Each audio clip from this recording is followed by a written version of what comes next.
The relevance of the Fellowship of the Ring in today's society, I feel as if it has to do with a lot of politics and how people really want to be known as number one in power.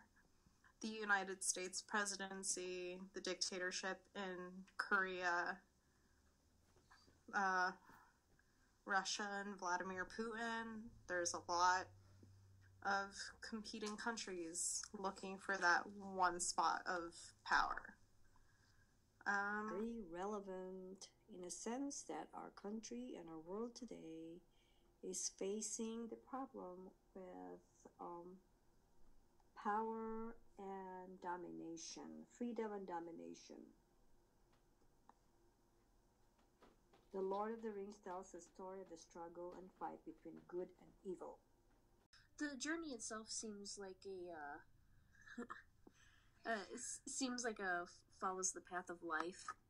So, in terms of the storyline, they have a journey, which seems like it's the life, and there are many obstacles that get in the way of that journey. So there's constantly something that's going to be in your way. And the biggest thing being the Lord Sauron and his evilness. I think it's because it is a story and a great adventure, and an adventure of hope. I think with all the, different issues throughout the world of war and racism and different religions fighting, I think it's just one that brings people together, and that there's hope that, despite all of our differences, that we can work together to achieve a common goal and to defeat a great evil. Why? It's a group of people of all different backgrounds trying to come together to solve a common problem. Doesn't always work as well as it does in that series, but hopefully they're able to overcome their differences to meet a common goal. Lord of the Rings is relevant today mostly because of groundbreaking special effects that it used, and also, it's an adaptation of a classic book, so that's definitely something that's always gonna stand its place in time. So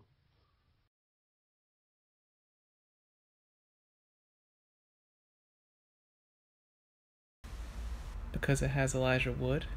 Just kidding. I think they were popular books, and it also has a fantasy and drama element to it, and each one, including the first one, ends on a cliffhanger. Lord of the Rings is such a popular film because I think honestly what I said to the first question as well, it's just groundbreaking special effects, and it's an adaptation of a classic into a really, really great movie. A lot of times when people make adaptations of books into movies, a lot of people are disappointed with it, but I think this is one that was not the case for that at all. I think that a lot of people who actually enjoyed the books enjoyed the movies just as much, so. Lord of the Rings is a very popular film in my eyes, given that it's more science fiction film. It's a lot more fantasy. A lot of people can relate it to a Dungeon and Dragon-esque type movie where every fairy tale or story we grew up with is coming to life, and it's basically one of those good versus evil stories that everybody loves growing up, and even in today's society. It's a very timeless type of story. I think it's because it is just a great story. It brings a lot of different people together, and it's just a great adventure of somebody just completely normal, Frodo and Sam, having normal lives and being able to go on this great journey and be able to defeat all of these crazy orcs and giant spiders, and being able to defeat Sauron and be able to save the world and create peace. So it's originally a book that came out, I think, in the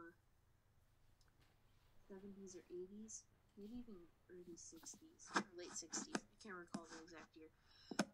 But it's similar to how the Harry Potter came about, where it was a really popular book, and then it turned into a movie. I think that's why it's such a popular film, because it had a very cult following, especially in England, and then it turned into a film. It's also pretty symbolic, you know, of everything that happens in life. It's extremely detailed. It's similar to Lord of the Rings or even the Avatar films, where they had to make their own language for the movie. There's the dwarfish language, the elvish language, the orcs have their own language, the goblins have their own language. They all have their own language that J.R.R. Tolkien, who's the author, created all of it, and even how to write in it too. So it's just so detailed and thorough. You know, it's hard to not like it. It is popular because the viewers can relate to the experiences of the characters.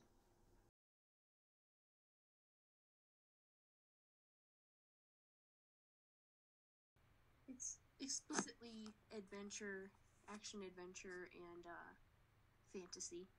Fantasy because it's got all these different creatures and different ways about it, and action adventure because there's fighting in it. Even in the books, there's detailed fighting, you know. I also think it's an extremely intellectual film as well, because there's a lot that goes into it that you kind of don't realize until you watch it at least 5 times. So I think the most obvious is fantasy, but I think it also includes elements of drama and also an adventure, just given the plot, and that even though it's mythical and unreal characters, in the end it is a real life problem. The genre of the film is along the more so along the lines of science fiction or even considered fantasy. Obviously not all characters like wizards and goblins and hobbits are alive today, or possibly have ever been alive, but definitely more so science fiction fantasy. It verges on a drama at some points, but it's definitely a fantasy movie. Yeah, I don't. High fantasy. It is created with great imagination. I would say just a fantasy and an adventure. It obviously has a lot of different things that are not real, but it's overall just an adventure piece.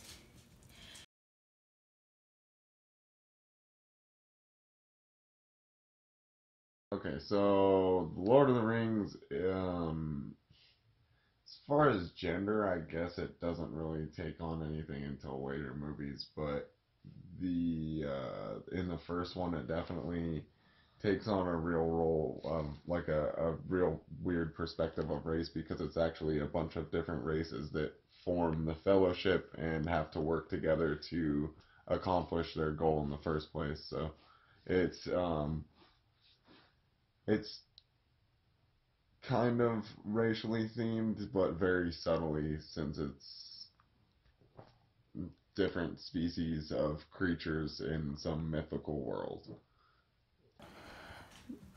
The different issues and racism and people having grudges and not trusting each other due to different prejudices is a very real problem, and one that we will always have. Lord of the Rings was actually the idea, I believe, J.R.R. Tolkien had back during when he was fighting in World War II. So, I mean, it was an issue back then, and it's still an issue now, but I think the very common theme that, you know, despite our different prejudices, that we can still overcome it. I mean, throughout the films, the elves would, you know, bash on the dwarves, saying that they're dirty and they're greedy and they think nothing but themselves. And the dwarves would always say that the elves were high and mighty and they thought that they were better than everybody else. But despite that, Faramir and Legolas were able to be a great team together and work with each other to help defeat the orcs and overall to support the Fellowship. So I think just the movies are saying that despite all these problems, there is hope that we can work together and make the world a better place. So I think it's similar how today you have people who are maybe Democrats and Republicans and have different views. If there's something that they feel strongly about, we see them coming together and going against their traditional party views. Similar to how you have people in the film who historically have been enemies or historically have thought about things differently, coming together and being a part of the fellowship and working together for a common cause, as opposed to sticking to their party's beliefs and being ununited.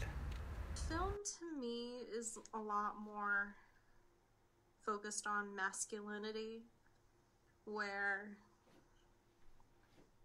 given that there are a lot more men roles, you see that men are portrayed as the warriors, men are portrayed as the protectors, the saviors, the ones who should be held in power.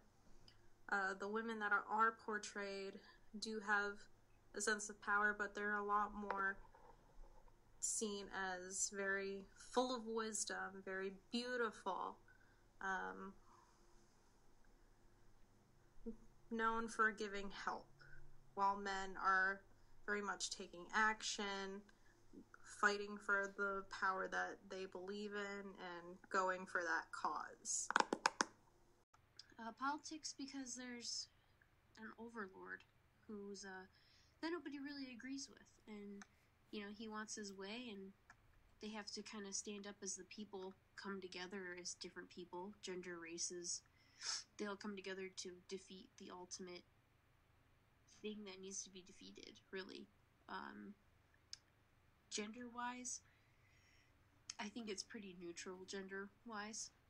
Especially the first film, we see a lot of, we see a scene with Arwen where she's really protective of Frodo, and she has to carry him on horseback to her people and save him ultimately because he was stabbed by the blade.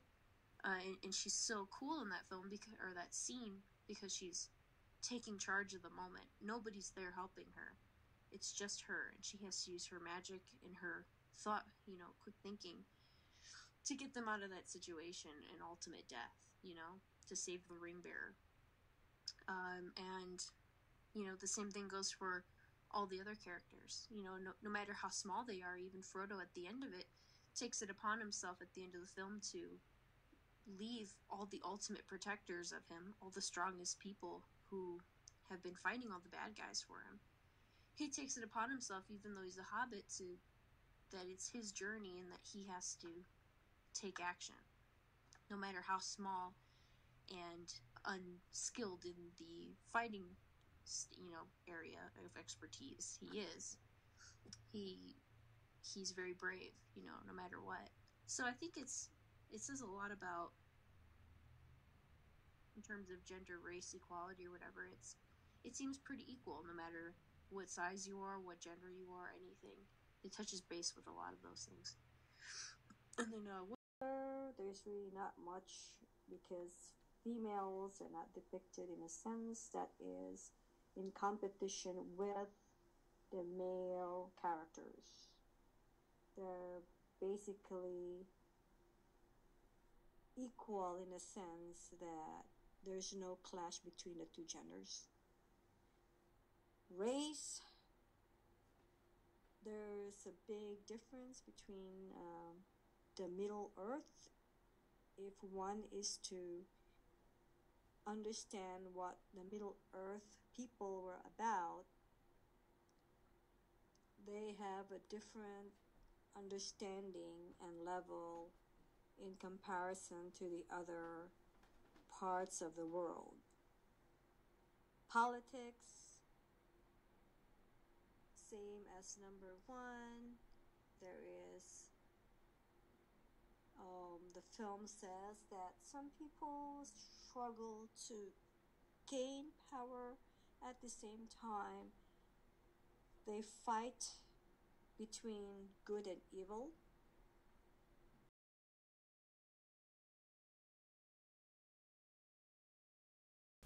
I would just think of one of beauty and of adventure. A lot of the films were filmed in New Zealand. I just think of the mountains and the beauty of a lot of the scenery that Frodo and Sam and the Fellowship had to travel through. For a while, I forget that the word lord is like a term in English country of like lord of this country and stuff like that, and I automatically think religiously when I first hear it for some reason. And it's kind of funny because I'm like, it's not right. It's obvious that it's like lord of his reign in people and stuff, So really, when I hear Lord of the Rings, I kind of picture, a very like astute and powerful kind of kingsman, who has his ring, really. Knowing the context behind it too kind of makes it difficult, because I know what Lord of the Rings stands for, and it stands for because back at the beginning of all of the story, I forget who it was, but somebody created several powerful rings for every single race that was there. So some rings went to the elves, some rings went to Sauron and his people, some rings went to the men and or like the humans. So it was kind of the Lord of the Rings, So I know the context behind it, so it's hard to answer that question. But I do picture just more of the image that comes into mind is the